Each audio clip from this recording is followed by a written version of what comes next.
کل کراچی ایئرپورٹ پر جب میں یہاں آ رہا تھا تو ایک بھائی میرے پاس آ کے بیٹھ گئے اور مسجد میں نماز پڑھنے لگے تھے، تو وہ میرے پاس بیٹھ گئے، مجھے کہنے لگے مجھے بتائیں میں دنیا میں ایک خوبصورت زندگی کیسے گزار سکتا ہوں۔ میں نے کہا میں اگر آپ کو یوں بتاؤں اور اگر آپ میری بات پر عمل کر لیں تو آپ یقین کریے کہ اللہ رب العزت کی ذات، اس کی یہ منشا ہر وقت کی منشا ہوگی کہ آپ کی زندگی ایک خوبصورت زندگی بن جائے،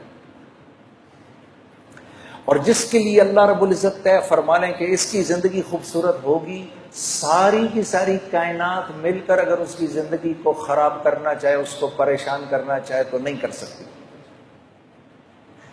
اور اگر اللہ یہ فیصلہ فرما لیں کہ نہیں یہ نافرمان ہے، اس کی زندگی میں اس کو ہم خوف اور غم کا لبادہ پہنائیں گے ہی، 7 ارب انسان اگر مل کر آپ کی زندگی کو خوبصورت بنانا چاہیں تو نہیں بنا سکتے۔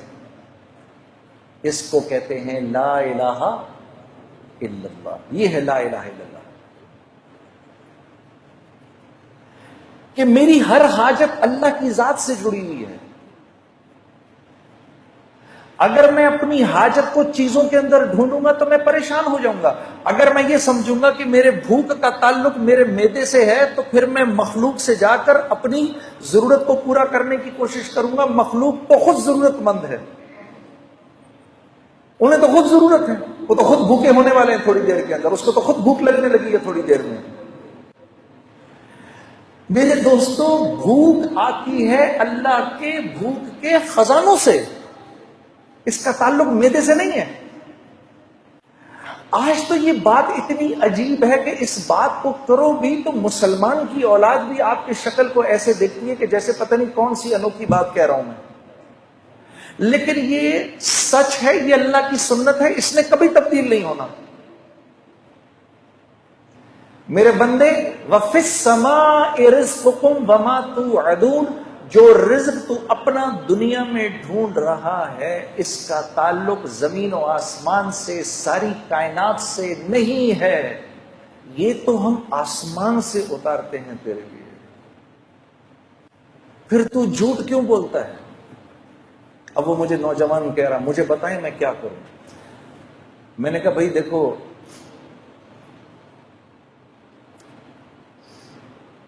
دنیا میں اگر اللہ کی مان کے چلو گے تو یہ اللہ کا وعدہ ہے کہ اللہ تمہیں حیات طیبہ دیں گے، اور حیات طیبہ اور زندگی کا نام ہے۔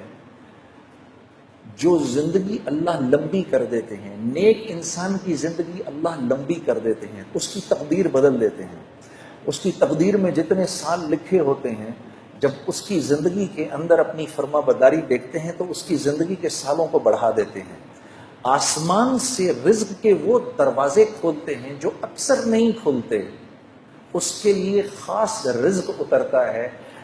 اللہ اس کو لمبی زندگی دیتے ہیں، بیماری سے پاک زندگی دیتے ہیں، خوف سے پاک زندگی دیتے ہیں، غموں سے پاک زندگی دیتے ہیں اس کو۔ تو میں نے کہا یہ رزق جب تمہارے گھر آئے گا تو اب تم مجھے خود بتاؤ، جب یہ تمہاری اولاد کے جسم میں یہ خون میں دوڑے گا تو اولاد اللہ کی فرما بردار بنے گی کہ نافرمان؟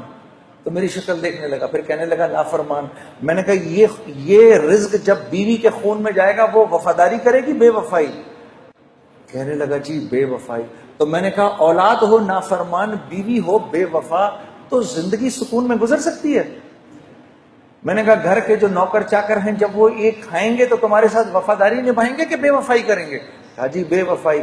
میں نے کہا جب یہ تمہارے جسم میں جائے گا یہ نافرمانی کا رزق تو تم اللہ کی فرما برداری کرو گے نافرمانی کرو گے؟ رات کو تہجد کے لیے اٹھو گے کیا پھر تم؟ رات کو تہجد کی نماز پڑھو گے کہ فلم دیکھو گے؟ کہتا جی میں پوری بات سمجھ گیا، میں پوری بات سمجھ گیا۔ فَأَلْهَمَهَا فُجُورَهَا وَتَقْوَاهَا۔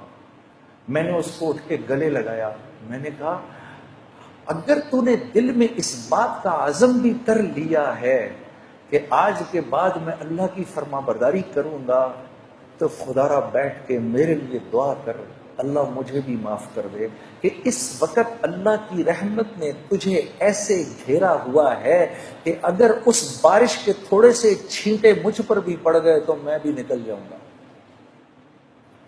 کیونکہ اللہ کا جو بندہ اندر سے اس بات کا عزم کر لے، اے اللہ آج کے بعد نافرمانی نہیں کروں گا، میری مدد کر، آج کے بعد میں تیری فرما برداری کی پوری کوشش کروں گا. جو بندہ اس بات کا صرف دل میں عزم کر لے، اللہ کی رحمت اس کے ساتھ ہو جاتی ہے. وہ ایک قدم چلتا ہے، اللہ اس کے ساتھ 10 قدم چلتے ہیں. وہ اللہ کی طرف چل کے جاتا ہے، اللہ اس کی طرف دوڑ کے جاتے ہیں. یہ اللہ کا وعدہ ہے.